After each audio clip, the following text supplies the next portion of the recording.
রনি তো ঠিকই বলছে, ওই যে দেখ চেয়ারম্যান ওইখানে দাঁড়ানো। ফারুক গাড়িটা ব্রেক করতো আর নাইমা আমার সাথে আয়। হ্যাঁ ভাইজান চলেন।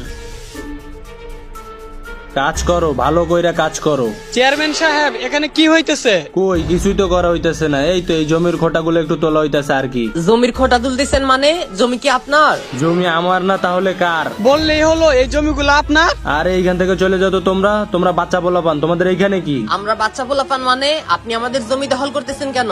চেয়ারম্যান সাহেব ভুলে যান না, আপনাদের চেয়ারম্যান কিন্তু আমরাই বানাইছি, আর আপনি আমাদের ক্ষতি করতেছেন। তোর সাহস তো দেখি কম না, তুই জমির খুঁটা তুলতেছস। তোরে খুঁটা তুলতে মানা করছি না, তুই খুঁটায় আরেকবার হাত দিয়ে তোর হাত কাটে ফেলবো। এইখান থেকে কিন্তু তোমাদেরকে একবার যাইতে বলছি। চেয়ারম্যান সাহেব আপনারে ভালো ভালো বলতেছি, আপনারা অনেক সম্মান করি, সেই হিসেবে বলতেছি আপনি এই কাজ এখনই বন্ধ করেন। যদি বন্ধ না করি তো? আরে জমি কি তোর বাপের? এই জমি তুই এসে দখল করতেছস। বেশি ফাল পারিস না, তাইলে কিন্তু দুটোর এইখানে মেরে ফেলমু। তুই কি করতে পারবি? হ্যাঁ তুই আমাদের ভয় দেখাইতেছস না? তুই আমাদের কি করতে পারবি?